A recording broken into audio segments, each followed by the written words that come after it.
salute, speaking the truth of the word and reaching the youth, saving souls of the old, doing God's work with more to do. And he turning up every weekend, getting lit, getting bigger than church on Sunday. You can tune in and get your fix. Turn up, turn up, turn up. It's that weekly turn up, turn up, turn up. It's that weekly turn up, turn up, turn up. It's that weekly turn up, turn up, turn up. That although you may endure a lot of things before this year is over, I believe that endings lead to expansion. I want to talk to you today about the endings that lead to expansion. It may be that what you need in order to expand is being held hostage by what you refuse to let go. And I need you to understand that just because there's the ending of a thing doesn't mean that it's the ending of everything. I need you to understand that sometimes starting over is the beginning of expansion. Family, sometimes I believe that you must start over in order to expand. And just because, hear me this morning, you are surprised by having to start over at this point in your life, doesn't mean that you're not prepared to start over at this point in your life.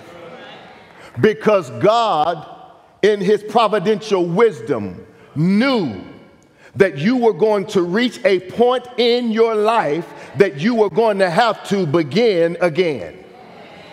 So God has already equipped you with everything that you need to pick up the pieces. I wish I had somebody in here. And move forward with what you have left. Yeah. It's necessary for some things to end. It is necessary for some habits to end. It is necessary for some spending habits, for some attitudes. I can't get no help right here. It is necessary for them to end. And I believe that there's some of you listening to me this morning, whether you're sitting in this sacred place called sanctuary or watching online, I believe that you are in the middle of a divinely orchestrated pivot.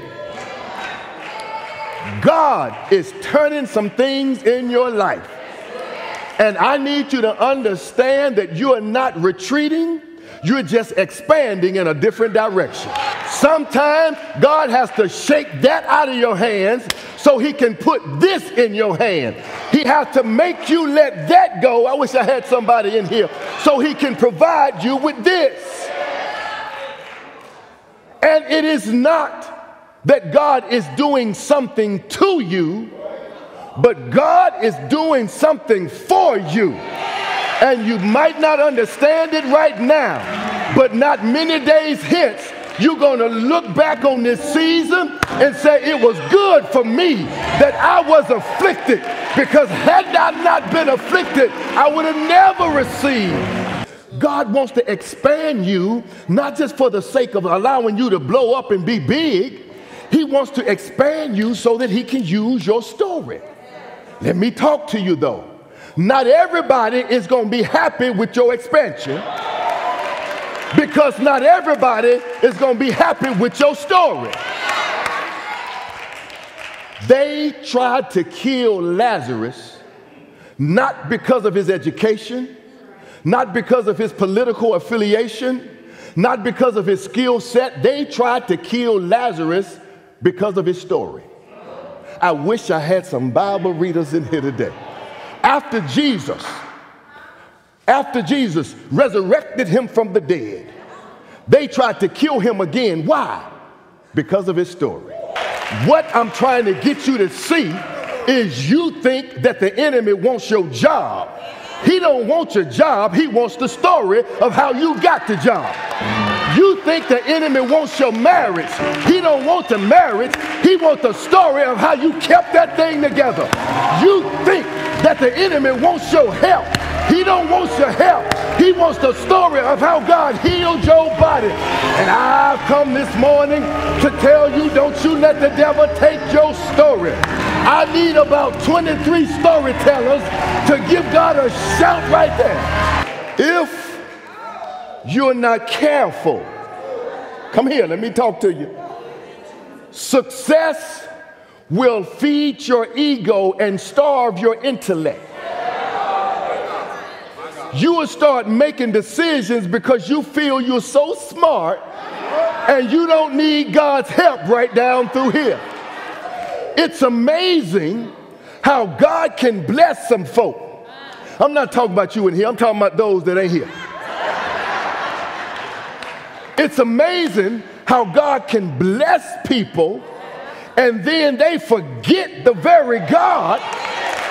Come here, let me talk to you and those that are watching online. You cannot forge God's name on something and think just because you wrote God's name on it and your heart was not truly for God when you built it, it is not going to last. Things don't end wrong, they begin wrong. And you started it out wrong and you said it was God and it never was God. I love you too much to lie to you. But whatever you build, you got to make sure that God is the foundation of it. If he's not the foundation, sooner or later, you're going to find some shaking that's going to cause that thing to fall. Pastor Luke, speaking the truth of the word and reaching the youth, saving souls of the old, doing God's work with more to do. And he turning up every week and getting lit.